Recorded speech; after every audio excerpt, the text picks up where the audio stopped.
Hey, j'espère que vous allez bien, que vous avez passé de bonnes fêtes. Voici un peu la vidéo de l'année pour vous faire un petit bilan de cette année de cinéma assez particulière. Eh bien oui, qui dit coronavirus dit que l'on a quand même vu très peu de films cette année, et les films que j'ai vus étaient loin d'être au même niveau que ceux de l'année dernière, en globalité. Et c'est un peu dommage. Mais j'ai quand même réussi à vous faire un top 10 des films que j'ai bien aimés.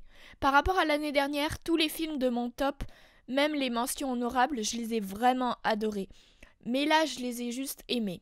Mais ça me fait plaisir de vous en parler parce qu'il y en a pas mal. Je n'ai pas fait la critique. Commençons par certains films hors top qui méritent tout de même d'être vus. En numéro 15, Les filles du Docteur March. Ce film est vraiment touchant. Il raconte une belle histoire sur ces femmes qui veulent montrer leur autonomie, qui se battent pour leurs droits. Ce film a certes une histoire assez classique, mais il prend son temps pour que le spectateur s'attache au personnage. Et on y croit, on pleure, on rit. C'est un film qui parle de la famille et de l'indépendance de manière vraiment touchante et humaine. Et le casting est super. Il y a beaucoup de têtes très connues, mais je me rappellerai de ce film surtout par la performance de la jeune Saoirse Ronan qui n'arrêtera jamais de me surprendre. En numéro 14, Antoinette dans les Cévennes. Certainement l'une des comédies françaises les plus drôles de ces dernières années. J'ai été extrêmement surprise par ce film. Je m'attendais, après avoir vu la bande-annonce, à voir toujours le même gag, celle de la femme qui se bat avec son âne. Mais non, c'est encore plus drôle que ça. C'est un film totalement perché, absurde et what the fuck, et c'est un grand plaisir de suivre cette Laure Calamy absolument géniale. L'année dernière, je l'avais vue dans 2-3 films, elle m'avait un peu saoulée, mais là j'ai vu une toute autre actrice et je l'ai adorée.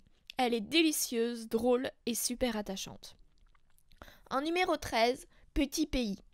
J'avais adoré La promesse de l'aube, le précédent film du réalisateur, Éric Barbier. Comme La promesse de l'aube, Petit pays est adapté d'un roman de Gaël Faye qui parle du génocide des Tutsis au Rwanda, avec le regard innocent d'un enfant.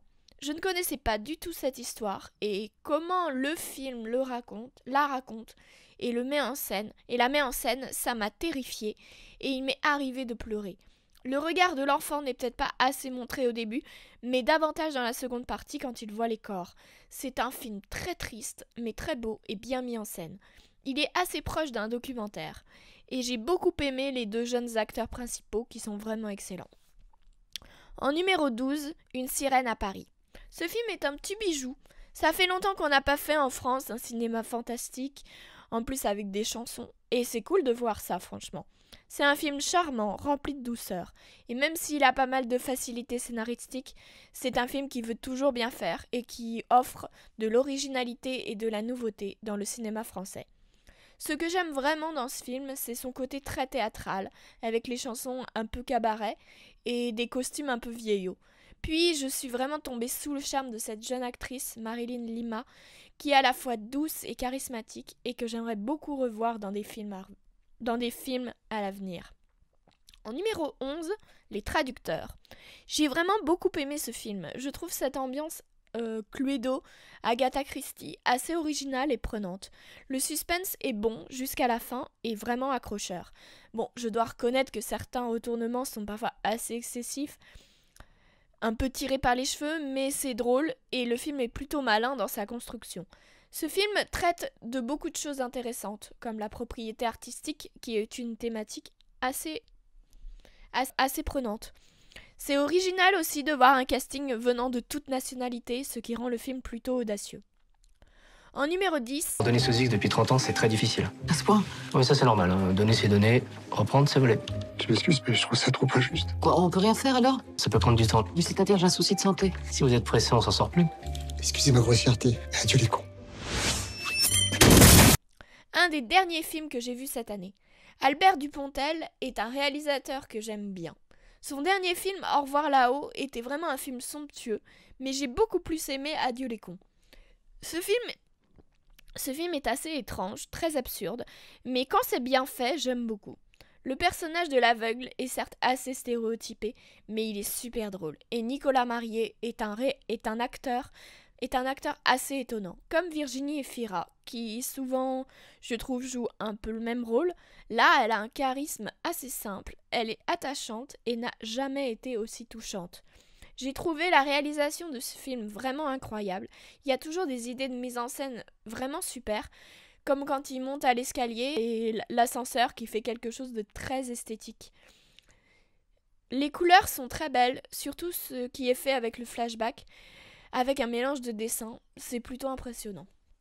En numéro 9... On fait des trucs chacun de notre côté. Je suis là, je suis tout près de toi. T'es sûr qu'elle se doute pas d'un truc, ta femme? Les apparences. Les apparences est un peu le genre de film dramatique français à l'ancienne, avec du policier et du drame sentimental. Il n'a pas vraiment d'originalité, et en plus, je vais le dire tout de suite, je ne supporte pas le jeu de Benjamin Biolay. Il a aucune expression, on dirait Liv de iZombie avec son visage tout blanc, mais pourtant j'ai vraiment été prise dedans. Les plans de Vienne sont magnifiques, ça donne vraiment envie d'y aller, le film est assez drôle et franchement très prenant. Après avoir vu Chanson douce, Karine Viard me fera toujours flipper. Et son dernier plan face caméra m'a glacé le dos à la fin. En numéro 8... Ce sortilège le fera revenir pendant toute une journée. On va revoir papa. Quoi? Il reviendra à la vie, mais c'est impossible. C'est possible avec ceci. Je vais rencontrer papa. En avant. En avant est vraiment un beau film, à la fois profondément humain et touchant. C'est un film qui parle de deuil et ça m'a vraiment touchée personnellement. L'aventure, la quête est vraiment drôle et sympa à suivre. C'est un film qui parle de l'accomplissement de soi de manière splendide et renversante. Comme tous les Pixar, on passe super bien du rire aux larmes. En numéro 7... Moi, mon rêve, ça serait de réparer les jouets cassés. Mon rêve, c'est d'être Miss France. Vous connaissez la distance entre l'excellence et l'ordinaire? Quelques millimètres. Miss. Tout ce film est une ode à la confiance en soi, à la persévérance, et ce n'est pas que pour les hommes qui se déguisent en femmes ou qui ressemblent à une femme, c'est un film destiné à tous. Le personnage principal est très attachant et c'est grâce à ce sublime acteur que l'on arrive à rentrer assez vite dans ce film. C'est un film vraiment beau qui offre de belles leçons. C'est aussi très drôle et sensible, un petit bijou de comédie qui parle magnifiquement bien du courage et de la conviction. En numéro 6... I don't know where you came from, but I know where you are now. Welcome to the last place on the earth. I should let him have a minute. Doesn't look like he's ever seen snow before. How do you feel about an adventure beyond all maps? We could go, you and I. L'appel de la forêt. Ce film est absolument magnifique, galvanisant, il a un charme fou.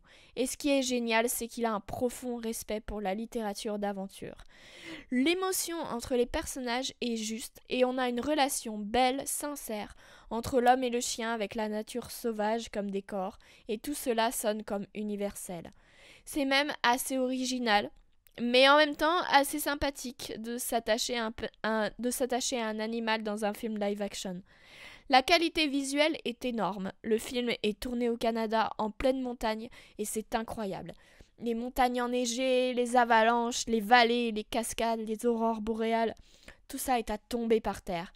On aime cette nature, elle est très immersive, ça donne envie d'y être. C'est tout bonnement euphorique et ça rend l'action tout bonnement épique. En numéro 5...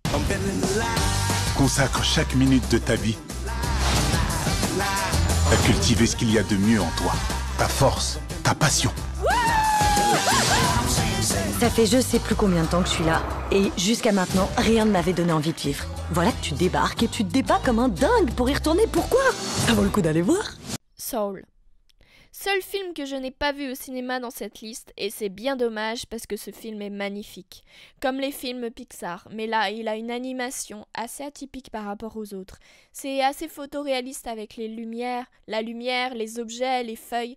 Et dans le monde des âmes et du monde d'après, il y a un mélange dessin, images de synthèse que j'aime beaucoup. Ça fait un peu gamin avec toutes ces couleurs, mais c'est très amusant. Ce film n'est pas super simple à comprendre, il a beaucoup d'informations, je pense le revoir. Mais j'adore les personnages, le personnage de 22 est vraiment super intéressant.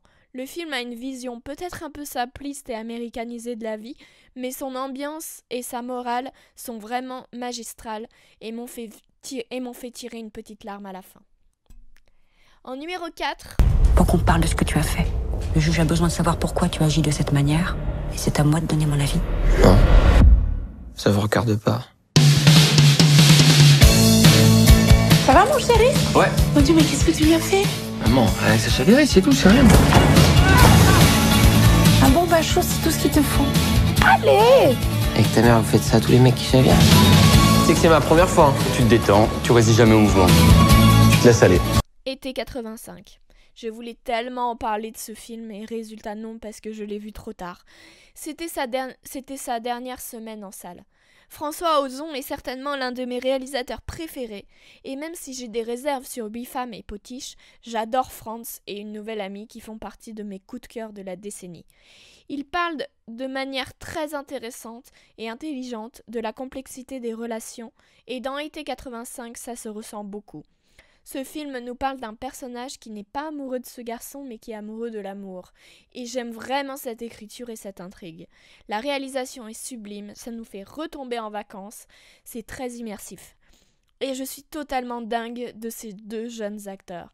Benjamin Voisin que j'ai vu briller dans Un vrai bonhomme et La dernière vie de Simon, et Félix Lefebvre qui est tellement beau et qui rayonne tellement dans ce film. En numéro 3... Voilà, tout ce que j'ai filmé depuis 25 ans. Aujourd'hui, c'est un jour un peu spécial. Je crois que j'ai besoin de tout revoir depuis le début. Play. Ce film est le premier film que j'ai vu cette année et je ne m'en suis pas remise. À vrai dire, les deux autres qui vont suivre sont des films que j'ai vus en janvier début février. Le film respire la joie de vivre, le bonheur, la tristesse, la déception, l'être humain dans tout ce qu'il a de plus sensible et sincère. On revit l'aventure humaine. Le film se vit plus que ce qu'il raconte. C'est tout à fait simple et classique ce qui est montré. Comme le film est en fan footage, c'est-à-dire comme si c'était une personne lambda qui filmait, c'est comme si on regardait ces images avec notre protagoniste. On se sent proche de lui, on pourrait se sentir à la place, je sais pas, de ses parents ou de son enfant. En plus, en le regardant, on se sent très concerné. En effet, on a tous vécu un peu la même chose, tous ces sketchs sont des petites anecdotes de la vie. Et par cela, ce film est beau et universel. Elle montre la vie de tout le monde, c'est aussi un film sur la nostalgie. En numéro 2... Here's Master Jojo. You're a top man. Prepare to leave the house. Today you boys will be involved in such activities as war games, ambush techniques, and blowing stuff up. I don't think I can do this. Was? Of course you can. When I was your age, I had an imaginary friend. Got me in so much trouble. Jojo Rabbit. Un film qui a beaucoup divisé, mais que moi j'adore tellement. C'est drôle par la moquerie des nazis et d'Hitler, mais c'est aussi très triste quand on voit l'innocence de l'enfance face à la cruauté du monde. C'est vraiment sur la caricature et le personnage principal qui comprend la vie grâce à un autre personnage qui fait partie d'une communauté qu'il détestait avant. C'est exactement sur le même principe que mon film préféré de l'année dernière, Green Book. Et j'aime vraiment beaucoup ce genre de film. C'est assez intéressant et attirant. L'humour du film est super bien écrit avec Jojo et son ami imaginaire. C'est même assez touchant parfois, étrangement. Tous les acteurs brillent dans ce film, en particulier ce jeune gamin de 11 ans qui a un très grand avenir devant lui, je pense. Avant de passer au numéro 1, à la manière des Césars et des Oscars, j'aimerais rendre hommage à tous ces professionnels du cinéma qui nous ont quittés cette année.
Les enfants du temps.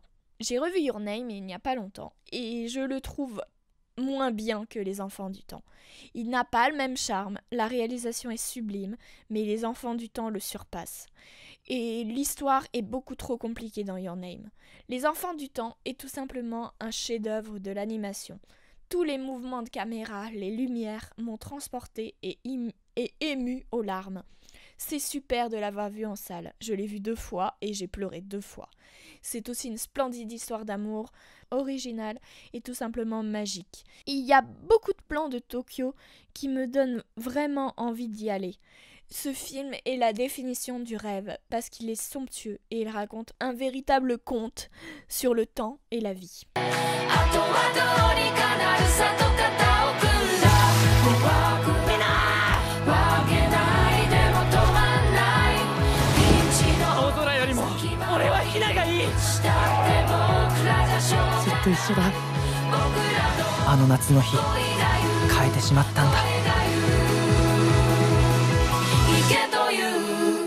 Voilà pour mes tops. Je mettrai en description mes flops et mon top des séries de cette année parce qu'il y a eu pas mal de bonnes séries quand même. Je commence la série The Crown et je ferai peut-être une critique de la saison 1. Voilà, j'espère que cette vidéo vous aura plu. J'ai vraiment hâte de retourner au cinéma et de continuer à faire des critiques parce que c'est trop triste de voir des nouveaux films sur les plateformes de streaming. N'hésitez pas à vous abonner, à commenter, à liker la vidéo et moi je vous dis à plus.